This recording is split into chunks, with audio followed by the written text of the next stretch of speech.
Today we're going to do a little tree pruning for this one right here. I want you to notice the difference between the shape of this tree and an identical species to the right. You see how that one on the right has that nice upward crown and it doesn't look as flat as this one? So what this client did was they had someone come out years ago and with hedge trimmers just do flat across the top of this, and I want to show you exactly what that caused to happen.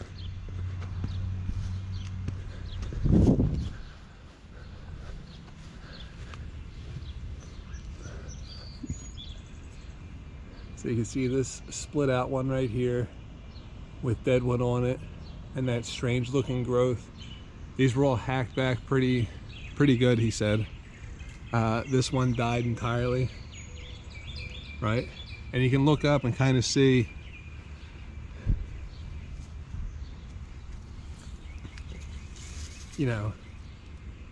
that flatness up there. The tree's able to shade the trunk, but there's some big pockets up there still too. And he told me this happened years ago, probably 4 or 5 years ago. So that entire middle section of the tree, the canopy is gone. The tree's responding wonderfully though. But I want to talk about talking to your clients and setting expectations about how you're going to prune the tree. You can read the ANSI A300 standards and they're going to give you somewhat good guidelines, but my philosophy has always been take less. So let me talk about what would happen originally. So before I knew better, I would work for a company that would get 10 or 15 trees like this a day, and you'd have to go out, cut out all this interior growth, whether it was green or not, to make it look like there was a lot of room in there. So the job was sold as letting the tree breathe, and then elevate, cut all these bottom branches off, lift it up a little bit. And then even worse, there's been plenty of times where we would use telescoping hedge trimmers to shape this entire tree. However, and you can tell making drastic cuts further out and minimal cuts, the tree's just not going to grow back right. These trees have beautiful natural shapes that you have to consider when you're trying to prune them. But the reason we would do work like that is because when you have a bunch of trees like this, the client wants to come home and say, wow, they did a lot of work. That's great. The tree looks great. They're not really concerned about the pruning practices and standards. So when I get a tree like this, I tell the client, these trees need this interior growth. This is not bad.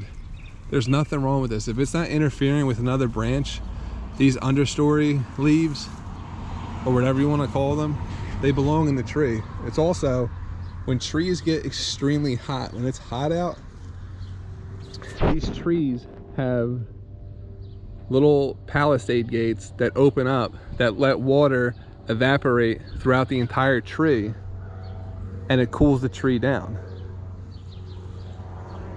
So if you cut out all this interior growth, it's going to try to grow it back anyway, first of all. Second of all, there has to be some kind of reason that you're cutting growth. So another great example is this one right in front of us. The client specifically asked to cut these two off, so these are going to come off.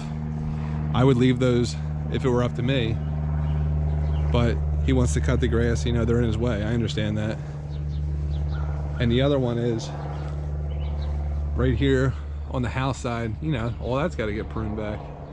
And there's going to be some somewhat drastic cuts, I would say. I certainly wouldn't do them if the house wasn't there. But again, it's about setting the expectation with the client. A really important thing, the worst thing you can do is say, yeah, I'm going to prune the tree, and then the client gets an idea in their head about what that means because they've seen their neighbors' trees get pruned, again, by companies that I used to work for, where the euphemism in the industry is tree work by the pound. If they took a lot of stuff off, they must have did a good job. It's not the case at all. We want these trees to live long, healthy lives. and cutting a bunch of healthy growth out because, you know, monkey see, monkey do. That's what's being done, so it must be the right way to do it. It's definitely not the right way to do things. It's not the way I do things. So let's get started. So this is definitely a time when you want to get in here and cut little bits back. For sure, the tempting thing to do would be cut this entire thing right here, cut this entire branch off. You know, this is never going to put out more growth, or eventually that one's going to die anyway. It's better to prune it back little by little and kind of come up with a game plan as you go. So here's what's going to happen for anyone doing this at home. There's the old pruning wound right there. The client said he did it himself to get it off the house. So then what happens is the tree says, let me put a bunch of growth out on that remaining stub. So you got this healthy one right here. But you see, overall, you cut one nice branch, you get a bunch of smaller ones. It's like a dog chasing its tail. We're not going to be able to prune this correctly. I'm almost leaning towards taking this entire thing out, probably back to here. This is exactly what you're getting when you have a certified arborist that understands how trees work through the pruning. This cut right here is going to let this branch continue to grow. It's well away from the house, so we want to keep that. We also, this one was dead, and we want to keep this. As tempting as it would be to just shave that off, you know, we're going to leave it. This stuff down here is all fine. You know, you see how this one's removed? There's absolutely no scarring on the branch we're trying to keep.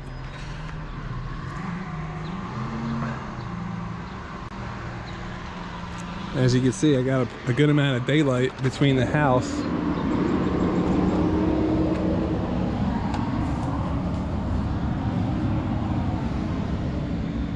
That's what we're looking for. Just get it off the house.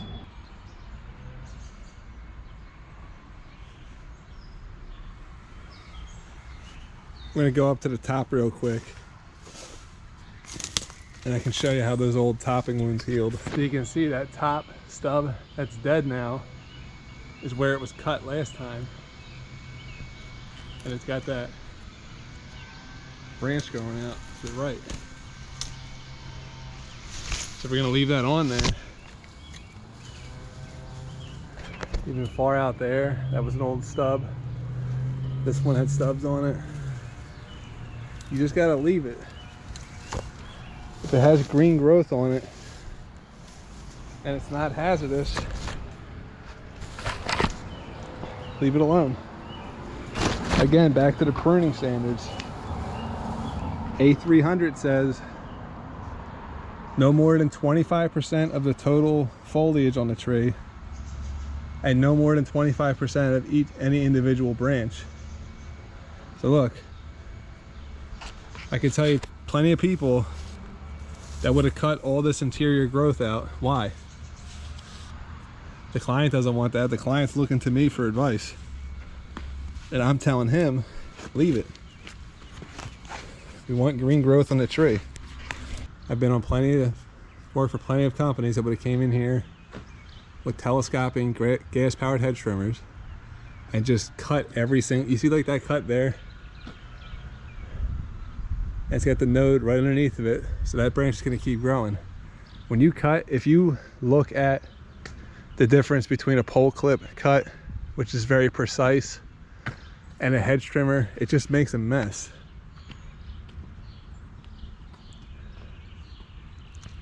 I would never use a hedge trimmer on a tree I owned, and I tell my clients why I don't use them. But this is what you're getting when you hire someone that understands pruning practices, understands tree biology. And I don't do many of these jobs. You know, this is a perfect sized tree. It's not that much brush. I do love getting in the tree still, so that's still going strong. But you can see Every single thing I cut, there was a reason behind it. I didn't start with, I need the tree to look like this, or I want cut all this out. You know, how great would it be to work for somebody that just came up here with hedge trimmers, or even better yet, a chainsaw and a bucket, and just cut a straight line and left all these patchy cuts on the end, paid no attention to node placement, like right here where that branch is going to be able to survive. You know, there's a method to it. The method does not involve doing 10 of these a day either.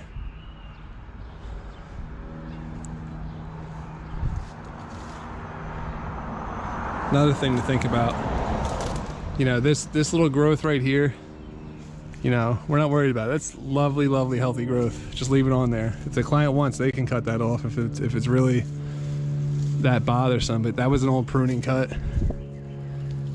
See, that branch was going down probably, and they cut it off here, and the tree said, wait a minute, I'm used to having leaves here, so let me get out this epicormic growth, this latent bud development, and I'll put more branches out. Nothing wrong with that. The tree has a natural intelligence. It's doing what it knows how to do.